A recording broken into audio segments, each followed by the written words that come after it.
In this episode of Helen Wanders Around, explore the vibrant and enchanting world of Japan, a land where tradition meets innovation at every turn. Join me as we explore the beauty, culture, and unique charm that makes Japan a dream destination for travelers around the globe.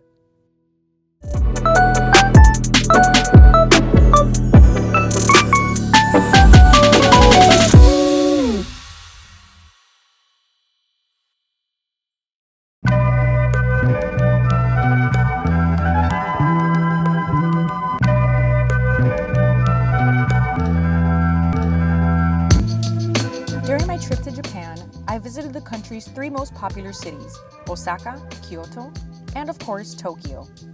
I'll split this video into three parts, summarizing what I did in each city, starting with Osaka.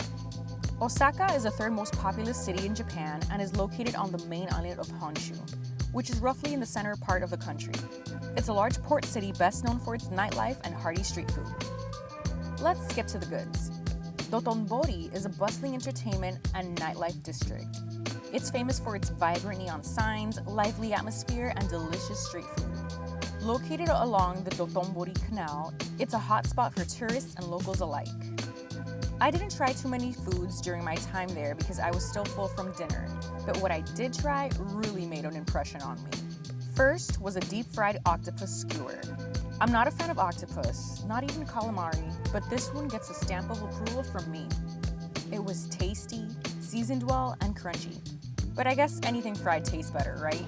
Not bad. Now, my favorite thing I tried in Japan during my whole trip was this, a Kobe beef skewer. Oh my god. It is so juicy and it tastes so good. It's like salty a little bit, but not too much. It was so soft and tender. This is the best thing I've had here so far. It's day 2. It ended up being my favorite thing during the whole trip. A skewer with 3 pieces costs 500 yen, which is about $3.34. All the vendor did was dip it in garlic-infused oil and then torched it to perfection. Nothing I've eaten in the States has come close to tasting like that skewer. When it comes to shopping, Japan is known for having the best spots to do so. I even came with an empty suitcase because I was warned that I would return with an abundance of things. It surely was the case. By my first day of shopping, my empty suitcase was already filled. If you're wondering where the damage was done, it was in Don Quixote. Don Quixote, also known as Donkey, is a store that sells anything you can think of. Food, snacks, skincare, clothes, literally anything. My first time going to a Donkey store was in Osaka, and I actually did most of my souvenir shopping here. There were about 6 floors worth of goods to look at. When it's time to check out, you can go to the tax-free line and save money. Just show the cashier your passport and they will charge the items without tax. However, there's a catch. The tax-free items are sealed and you can't unseal it until you leave Japan. I'm not sure how many hours I went shopping, but let's just say when I went in, it was daytime, and when I got out, it was nighttime. Kyoto, Japan is a city steeped in history and tradition, known for its stunning temples, tranquil gardens, and beautifully preserved geisha districts like Gion. This was the city I spent the most time in, so I was able to do more activities. Arishiyama Bamboo Grove. This is a bamboo forest that has many pathways for visitors. To access the forest is complimentary, and I would say this is a nice and Instagrammable spot. The best time to come in is the early morning to avoid big crowds of people. The Kinkakuji Temple is also known as the Golden Pavilion. It's a breathtaking Zen temple known for its shimmering gold leaf exterior and serene setting beside a reflective pond. The significance behind the temple being covered in gold leaf is to be rid of negative thoughts and feelings towards death. It costs 400 yen to enter the area, which is about $2.67. And you'll definitely have a scenic walk on your way towards the temple. Fushimi Inari Taisha. According to sources online, it takes about 1.5 to 2.5 hours to hike through the torii gates. And it's not an easy walk either. Due to there being many stairs and steps, it can make the hike difficult, especially for someone who isn't used to hiking. I decided to opt out of the hike, but I did walk through the gates just to get a feel of it. If you are planning to do the hike, make sure you wear comfortable shoes. Better yet, wear comfortable shoes in Japan in general because you will be doing a lot of walking. Anyhow, if you're not into the hike, you can still walk around and take a look at all of the beautiful architecture all around. Being the Disney adult that I am, of course I had to make a trip to the Japanese Disney parks.